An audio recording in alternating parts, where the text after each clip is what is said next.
the biggest one I would say is never pick the easy road. Never.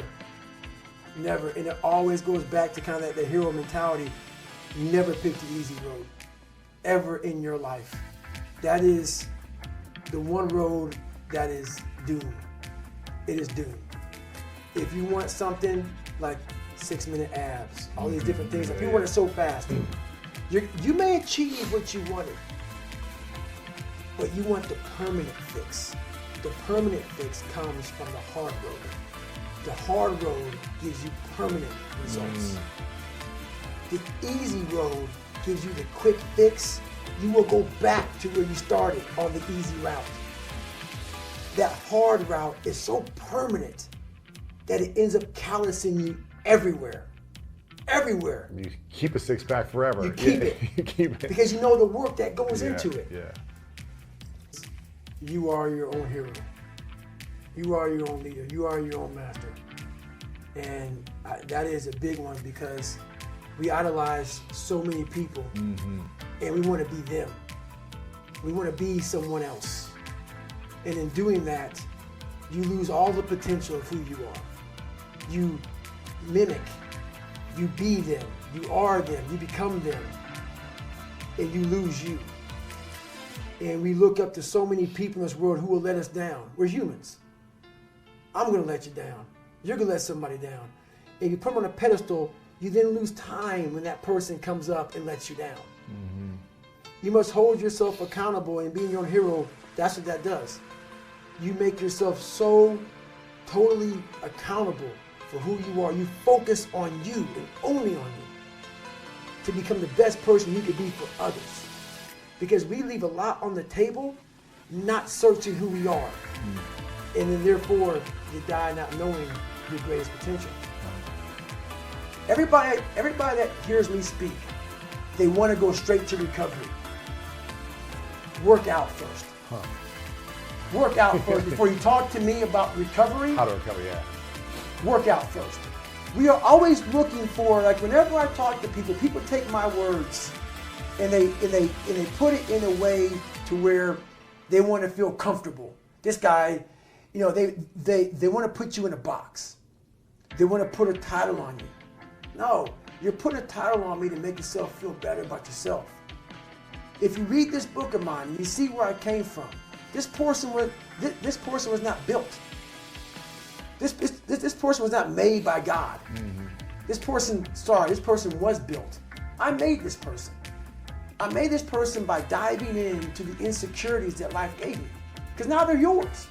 They're yours to own. If you're not smart, call yourself dumb. It's okay, because you are. But take that not as you're putting yourself down. If you're fat, call yourself fat. I used to be 300 pounds. We want to talk so soft to ourselves. We're looking for that recovery day. And that recovery day is everything in your life. Everything in your life is a recovery day. We're looking for it. It's not coming. It's not coming. Get over that recovery day. And that's the mentality I took with me. In the race of life, life's not going to give you a glass of water when you're thirsty. And I realized that. And once again, people are like, my God, your life is horrible. It's not. Yeah. This is how I live. This is how I live. This is what I want. I don't judge anybody. This is how I live. And if there's not people like me in this world with this kind of mentality, it's not be like David Goggins. Go run 200 miles. Take something from this. Take something from this. Remember where I started from. You don't need to go where I went. Right. I went this far because I started opening different doors to the cellar in my brain. My God, is this possible? Oh my God, that's possible. This possible. I started opening different compartments. You can leave them shut. I don't care. So what I do now in the morning times, I do this because my life's not going to give me the get out of jail free card. Yeah. And if I come on here on this podcast and talk this stuff, I have to live what I say. So when you come up from a world of used to lie a lot, and my big thing is facing all this crap, I cannot tell you something I have not done. Right. Because why? When you start to formulate this character, this code of ethic, this ethos that you live. Not anybody else, it's your own. I cannot tell you something that I haven't done. Why? Because it will haunt me. You are now drinking the Kool-Aid. A lot of people write books on self-help, mental toughness, all this crap. Half of them are living up to that standard. Mm-hmm. Half of them are living up to that standard. You have to be able to practice what you preach.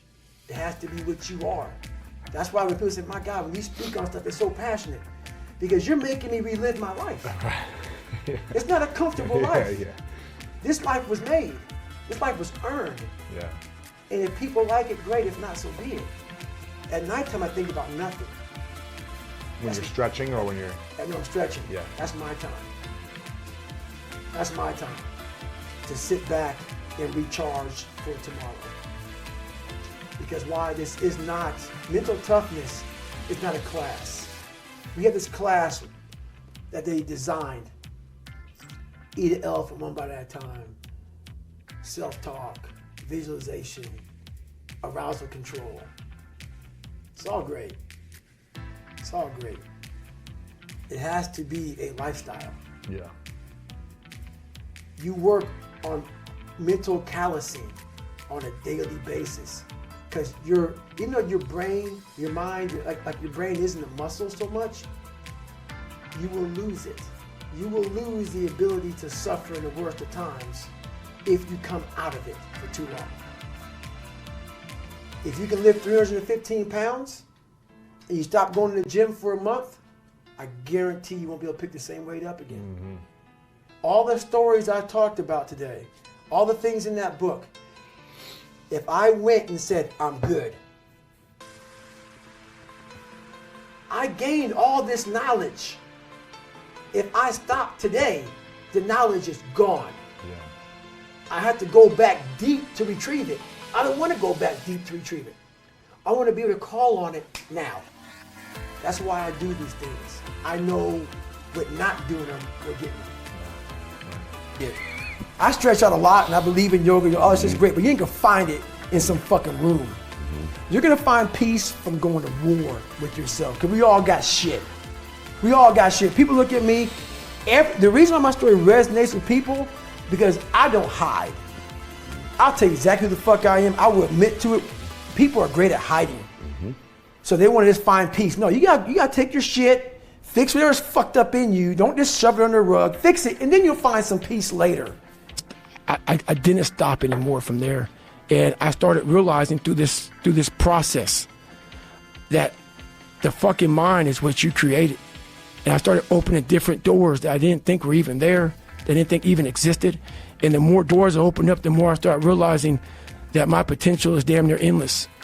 And it changed my whole mindset. So I went from David Goggins and I created Goggins. And that journey is a priceless journey that is hard for me to even explain to people, because it sounds so quick and easy. Like, I lost this weight and I went through 3 hell weeks. I went to Ranger School, went to Delta Force Selection, whatever it is. It was brutal. It's a brutal journey every fucking day. And everybody goes, well, are you happy?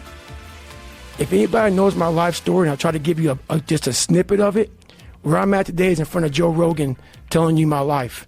To get through where I became, to get through where I'm at now, there's nothing but pride I have for myself that I can't really show people. You have to take great pleasure in the fact that no one wants to be where the fuck you're at right now. Great pleasure in that. Almost makes, it has to bring a passion out of you. It has to bring something very, very weird out of you, man. Like, people don't really understand what that is. When you're in the worst environment possible, the worst situation possible, and everybody's looking like, God, man, I hope this ends. And you see that. Time slows down and you see that. You're feeling that. Everybody has that look on their face like, God, this got to go. I don't want to be here anymore. And that's where I started learning that life is one big psychological warfare that you play on yourself. You play on yourself, man. The most important conversation I ever had is with myself. And the shit I was telling myself was so fucked up. It was so wrong. It was so misguided. And other people start to write that dialogue for you also. Most of this generation quits the second they get talked to. You did this wrong, or they get yelled at. It's so easy to be great nowadays, because because everybody else is, most people are weak. This is a softened generation. So if you have any mental toughness, any ability, if you have any fraction of self-discipline, the ability to not want to do it but still do it. People have a hard thing to understand. I hate to run. And what makes me so crazy, it doesn't anymore, people go, well, why do you run if you hate it? What are you talking about? I don't want to take showers and eat either. I hate that too. That's life, man. It wasn't until I changed that mentality that I became somebody. I hated going to school, so guess what? I was dumb as shit. That's what 1 + 1 is 2. But if you can get through to doing things that you hate to do, on the other side is greatness. That's what people don't understand. By me running, I am callous in my mind. I'm not training for a race. I'm training for life. I'm training for the time when I get that 2 o'clock in the morning call that my mom is dead or something happens tragic in life. I don't fall apart. I'm training my mind and my body and my spirit so it's all one, so I can handle what life is going to throw at me. Because the life I've lived, it throws a whole bunch at you. And if you're not physically and mentally prepared for that,